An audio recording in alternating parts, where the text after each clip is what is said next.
I see spoilers for One Piece, chapter 1175. How often do you see this, boy?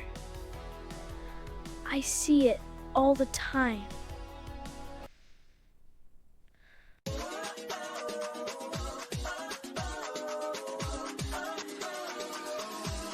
Guys, let's take a deeper look at the spoilers for chapter 1175. See what we already got right regarding the chapter inversion, and also bring some additional spoiler details here. But before that, don't forget to leave your like, subscribe to the channel, and turn on the notification bell. Ready? Ready? Let's go. We start with the chapter title, Nidhogg, the great beast that dwells within the tree of Elbaf. Anyone who bet on that nailed it, because Nidhogg can be interpreted as either a dragon or a serpent. And from what it looks like, Eiichiro Oda chose to follow the dragon side of the legend. But did you notice something in the Harley mural? It's the serpent that uses a drawing pattern similar to Loki's. I find that very interesting. Sanji and Zoro free the hostages. Right at the beginning of the chapter, Sanji uses double jambe to burn away the thorns from Sommers that were wrapping around Robin. I think a lot of people might feel a little disappointed about this because once again Sanji is saving the Mugiwara, and alongside him Zoro cuts the thorns around the kidnapped children. Luffy praises him. As expected of you, Zoro, I believed in you. Here I sense a bit of agenda from the leakers. Usually they don't really help Sanji's agenda because they simply skipped over Sanji and highlighted only Zoro in Luffy's line.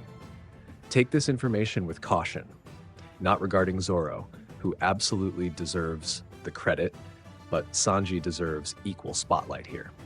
That said, it's important to note that this scene directly connects to the inversion I pointed out about chapter 1175 regarding Robin's rescue. It makes perfect sense for Sanji to be the one to free her, just like in chapter 175, when he showed up to save the Mugiwara acting as Mr. Prince. If one wing moves, the other moves as well. Back to Zoro, we start seeing him use Conqueror's Haki in a more precise and conscious way, even cutting through Sommer's invisible thorns. The very power that caused the most trouble for the Giants, since the more you love the hostage trapped by Sommer's abilities, the more damage you suffer trying to save them. Zoro finally seems to be controlling, or at least becoming aware that he can actively use this haki. The lore expands, Loki's Devil Fruit. The children are rescued and taken near Jarul, using the village of the Land of the Sun as a base to protect them from the attacks of Dory, Brogy, and the other giants. And this is where the lore starts expanding in layers. Jarul reveals the name of Loki's Devil Fruit, the Ryu no Mi, a mythical Zoan, model Nidhogg.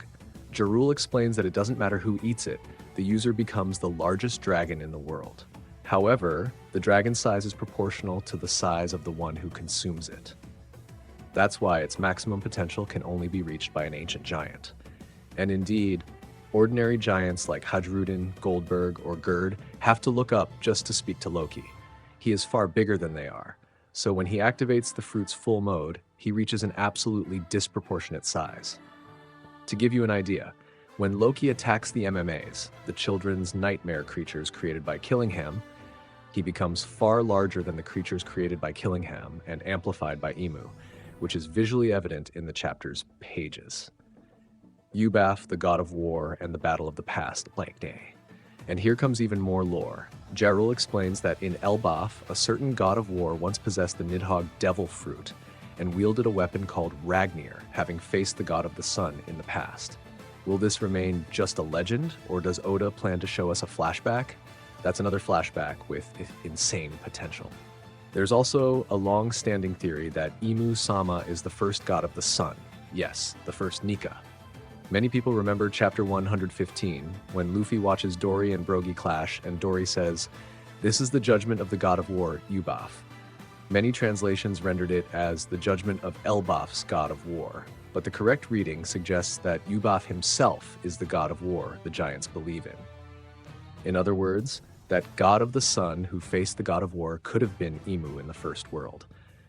But let's wait for the official chapter, because every translation detail here can shift the entire meaning of the giant's statement.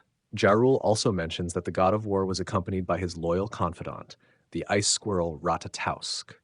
And that connection makes it hard for me to see Yubaf as a villain, because Ratatousk, despite being extremely powerful, also has a cute side. I believe there might be a connection similar to Loki's situation.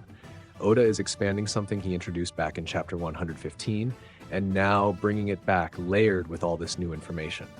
Luffy uses a new Gear 5 technique.